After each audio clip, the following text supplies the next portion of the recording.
Hello everyone, welcome to college prediction YouTube channel. My name is Rameshwar Sahu. Friends, Chhattisgarh का BSc nursing के लिए व्यापम में pre BSc nursing entrance exam का online application form भराना start हो चुका है।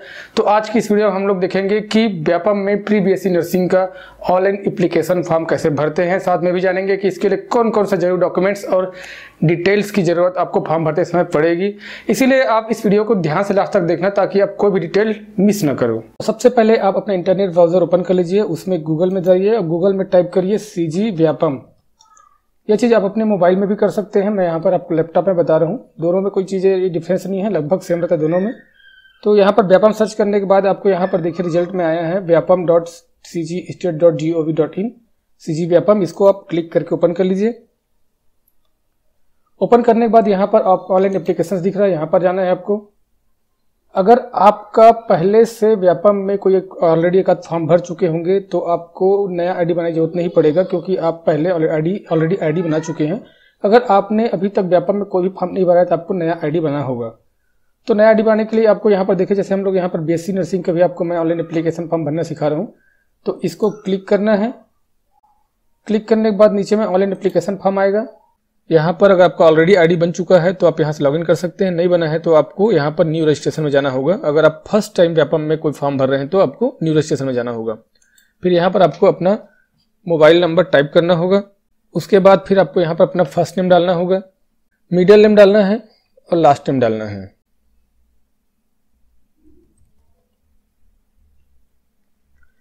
यहाँ पर ध्यान रखिएगा, नाम आपको वही डालना है जो आपके रिजल्ट में है, जो आपके मार्कशीट में है। आप आधार कार्ड के हिसाब से मत डाल देना। यहाँ पर फॉर्म भरते समय आप लोग को ध्यान रखना है कि यहाँ पर आप गलती करेंगे अपने नाम में तो नाम आप बाद में चेंज नहीं कर पाएंगे, इसलिए फॉर्म भरते समय आपको बहुत केयरफुली फॉर्म भरना है। उसके बाद फिर यहाँ पर गेट ओटीपी कर लेना है। उसके बाद फिर जो आपके मोबाइल में ओटीपी आएगा उसको यहाँ पर डालना है। उसके बाद फिर इसको सबमिट कर देना है। सबमिट करने के बाद फिर यहाँ पर आपको पासवर्ड बनाना है। पासवर्ड बनाएंगे ध्यान रखिएगा कि पासवर्ड आपका मैक्सिमम 10 कैरेक्टर का रहेगा और एक स्मॉल लेटर, एक कैपिटल लेटर और एक स्पेशल कैरेक्टर का यूज जरूर करिएगा। उसके बाद फिर आपको यहाँ पर अपना पासपोर्ट साइज का फोटोग्राफ डालना है, यहाँ पर अपना साइन डालना है। फोटो और साइन का जो साइज है वो 20 KB से 100 KB के बीच में होना चाहिए, तो आपको वो डाल लेना है यहाँ पर। उसके बाद फिर यहाँ पर आपको अपना रिलेटिव टाइप डालना है, मतलब आप अपना फादर नेम डालना चाहते हैं, हस्बैंड नेम डालना चाहते हैं, वो डाल देना है यहाँ पर। मैं यहाँ पर कोई रैंडम नेम डाल रहा हूँ, मैं ये कोई रियल कैंडिडेट नहीं है। फिर यहाँ पर मदर नेम डालना है, फिर जेंडर सेलेक्ट करना है, फिर डेट ऑफ बर्थ डालना है। उसके बाद फिर यहाँ पर अपना डोमिसाइल छत्तीसगढ़ का है कि नहीं है तो यहाँ पर यस कर देना है। अगर आप छत्तीसगढ़ के निवासी हैं तो आप अपना फैमिली का ईयरली इनकम डाल सकते हैं यहाँ पर जो है। मैं यहाँ पर जैसे कि 80,000 डाल देता हूँ। अगर आप पर्सनल विद डिसेबिलिटी हैं, पीडब्ल्यूडी वाले तो यस, नहीं तो नो कर देना है। यहाँ पर आपका नेशनलिटी है, इंडियन है तो इंडियन, और कैटेगरी में डाल देना है आपका जो भी कैटेगरी है, ST SC OBC जनरल, और आपका डिस्ट्रिक्ट कौन सा आता है वो डाल देना है। फिर आपका मैरिटल स्टेटस डाल देना है। फिर यहाँ पर अपना ईमेल आईडी डालना है। मैं यहाँ पर सब रैंडम डाल रहा हूँ। फिर अपना आपको यहाँ पर एड्रेस डालना है, जो भी आपका एड्रेस है। फिर स्टेट डालना है, फिर यहाँ पर जिला डालना है। फिर यहाँ पर आपको डालना है अपना पिन कोड। अगर आपका permanent address present address same है तो यहाँ पर टिक कर दीजिए, नहीं तो अलग अलग भर सकते हैं फॉर्म को। उसके बाद फिर यहाँ पर आई एग्री करना है। फिर यहाँ पर आपको ये कैप्चा कोड डालना है और इसको सबमिट कर देना है। फिर यहाँ पर आप लोग का डिटेल दिखा देगा, आप इसको कॉपी कर सकते हैं, कहीं पर नोट करके रख लीजिए। उसके बाद फिर आपको गो टू यूजर लॉगिन में जाना है। उसके बाद अब हमारा रजिस्ट्रेशन हो चुका है, मतलब हमारा प्रोफाइल बन चुका है, इसमें आईडी बन चुका है। तो अब आपको यहाँ पर उसी मोबाइल नंबर से और उसी पासवर्ड से यहाँ पर लॉगिन करना है जो भी हमने बनाया हुआ है। फिर लॉगिन कर लेना है। तो लॉगिन करने के बाद आपको यहाँ पर देखिए दिखा रहा है BSc nursing BSc entrance examination 2024।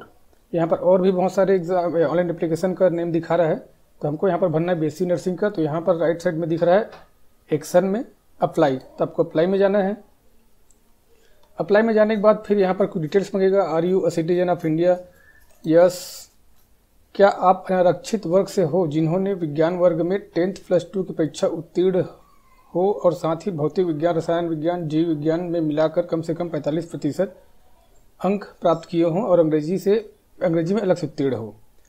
मतलब कि अगर आप जनरल कैटेगरी के हैं, मतलब अनारक्षित वर्ग से हैं, तो आपको 10th प्लस 2 में आपको फिजिक्स, केमिस्ट्री और बायोलॉजी मिला करके तीनों का परसेंटेज देखेंगे तो आपको 45% कम से कम होना चाहिए। तो यह है अनारक्षित वर्ग के लिए, तो इसको हाँ कर लेना है।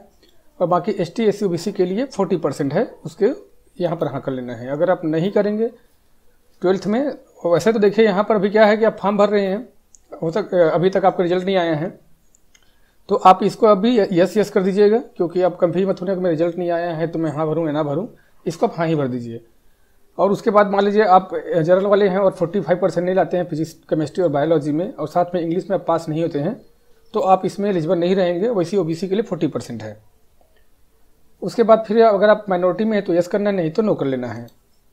उसके बाद फिर यहाँ पर आपको एक पूछता है कि अगर क्या आप हेल्थ डिपार्टमेंट का कर्मचारी हैं, तो हाँ तो यस, नहीं तो नो कर दीजिए। इसको ध्यान रखिएगा, यस मत कर देना। अगर आप हेल्थ डिपार्टमेंट कर्मचारी नहीं है तो इसको यस मत करिएगा, इसको नो कर देते हैं और फिर सबमिट कर देते हैं।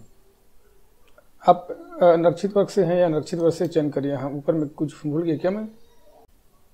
ओह, यहाँ पर मैंने दोनों को हाँ कर दिया है, ST SC OBC को भी और जनरल को भी। तो यहाँ पर अगर आपको कोई एक कैटेगरी चूज करना है जो आपका कैटेगरी है, तो मैं जनरल को यहाँ पर नो कर देता हूँ। फिर यहाँ पर आपको इसको सबमिट कर देना है। सारी डिटेल्स यहाँ पर आ गया है। अब आपको यहाँ पर सेलेक्ट करना है एग्जाम सिटी, आप कौन सिटी में एग्जाम देना चाहते हैं। तो यहाँ पर जैसे मुझे देना है एग्जाम मान लीजिए रायपुर में, तो रायपुर कर लूँगा। अब यहाँ पर अगर आप भूतपूर्व सैनिक हो या फिर भूतपूर्व थल सेना, नौसेना, वायुसेना में कार्यरत थे तो यहाँ पर यस करना, नहीं तो इसको नो कर देना है। उसके बाद इसको आई एग्री करना है और फिर कैप्चा को यहाँ पर टाइप करना है और सबमिट कर देना है। इसको केयरफुली पढ़ने के लिए बराबर बोलता है, तब एक बार अच्छे ध्यान से इसको देख लेना। उसके बाद फिर लास्ट में कंफर्म एंड सबमिट कर देना है, फिर इसको ओके कर देना है। अब आपको देखना है कि मेरा फॉर्म सक्सेसफुल भरा है कि नहीं भरा है, तो आपको यहाँ पर नीचे में सक्सेसफुल एप्लीकेशन दिखा रहा है, इसमें जाना है और आपने जो फॉर्म भरा है वहाँ पर यहाँ पर आपको दिखाएगा, तो आपको यहाँ पर जाकर के इसको प्रिंट कर लेना है। और तो ठीक है फ्रेंड्स, ऑनलाइन एप्लीकेशन फॉर्म भरते समय आपसे यहाँ पर कोई भी डॉक्यूमेंट्स नहीं मांगा गया है। आपको सिर्फ अपना प्रोफाइल बनाते समय, रजिस्ट्रेशन करते समय, अपना प्रोफाइल रजिस्ट्रेशन करते समय सिर्फ आपका फोटो और सिग्नेचर बस मांगा है। बाकी ऑनलाइन एप्लीकेशन भरते समय आपको कोई भी डॉक्यूमेंट नहीं मांगा है। कोई भी डॉक्यूमेंट है आपको काउंसलिंग के समय जरूरत पड़ेगी, उस समय आपको अपने डॉक्यूमेंट्स रेडी रखना है और दिखाना है। तो ठीक है फ्रेंड्स, ये तो था मेरा वीडियो। अगर आपको अच्छा लगा होगा तो वीडियो को लाइक करके, चैनल को सब्सक्राइब करके बेल आइकन को प्रेस करना जरूर भूलिएगा, क्योंकि मैं अभी से लेकर के आपका पूरा लास्ट काउंसलिंग तक के हर एक चीज़ों का डिटेल्स एंड अपडेट्स आपको समय समय पर देते रहूँगा। तो ठीक है फ्रेंड्स, मिलते हैं आपसे एक नए वीडियो साथ में, तब तक के लिए बाय बाय।